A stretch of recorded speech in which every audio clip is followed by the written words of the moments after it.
I wanted to ask you about what took place at the Capitol this week.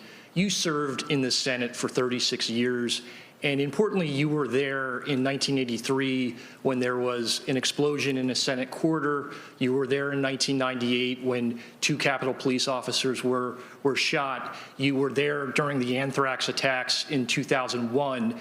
What kind of an investigation needs to take place, and what steps need to take place to improve the security of the Capitol? And then secondly, how do you think the people who are involved in the storming of the Capitol, how should they be treated by your Justice Department? Should they be treated as domestic terrorists? Yes, they should be treated as they're a bunch of thugs, insurrectionists, white supremacists, anti-Semites. 6N is not enough. I mean, come on. You know, these shirts they're wearing, these are a bunch of thugs. And they're terrorists, domestic terrorists.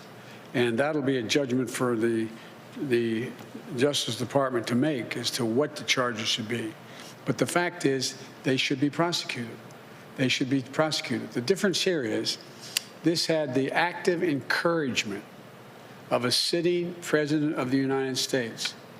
And the way in which the breakdown in security occurred needs to be thoroughly investigated. I'm not going to prejudge what it was, but the idea that these people were able to just march up the stairs, march in, and do it in the way there's a great debate. I don't know the answer. Great debate now.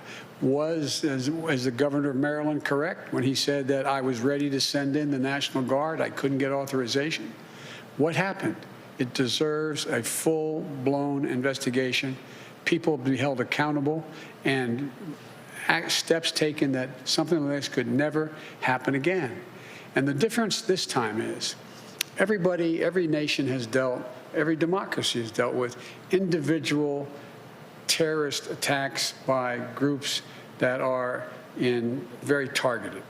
The largest target was 9/11 and the buildings. Well, right down to blowing up, you know, a bomb going off in the Capitol when I was there, and 2 policemen. But the idea that thousands of people could be marching up the steps of the United States Capitol, breaking windows, breaking doors, forcing their way in, stepping aside.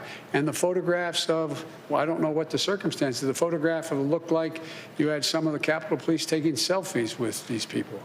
That has to be thoroughly investigated. The authorities responsible have to be held accountable for the failures that occurred, and we have to make sure that this can never, ever happen again.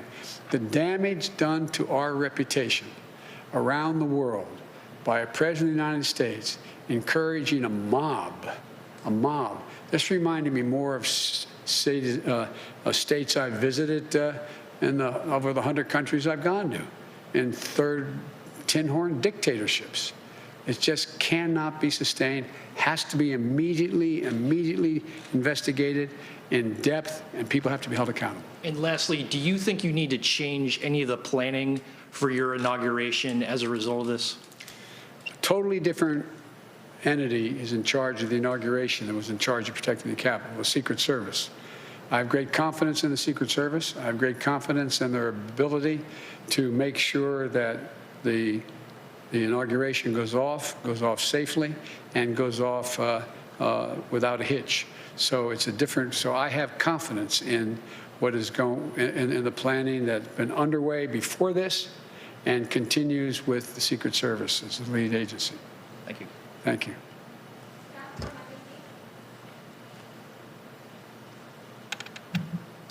President-elect Biden, Vice President-elect Harris, good to see you both. I want to pick up on something that you just said about President Trump actively encouraging the insurrection at the Capitol. Given the perceived threat that he poses, my question to you is not so much about the role that Congress should play in impeachment, but rather, should President Trump, in your estimation, remain in office? I didn't think, look, I've been saying for now well over a year, he is not fit to serve. He is not fit to serve. He's one of the most incompetent presidents in the history of the United States of America. And so the idea that I think he shouldn't be out of office yesterday is not the issue. The question is, what happens with 14 days left to go or 13 days left to go? And I think that what 81 million people stood up and said, it's time for him to go. And the United States Senate voted 93-6 to confirm that we should be sworn in. We were duly elected. So I think it's important we get on with the business of getting him out of office. The quickest way that that will happen is us being sworn in on the 20th. What action happens before or after that is a judgment for the Congress to make, but that's what I am looking forward to, him leaving office. I was told that on the way up here, way over here, that he indicated he wasn't going to show up at the inauguration. One of the few things he and I have ever agreed on. It's a good thing I'm not showing up.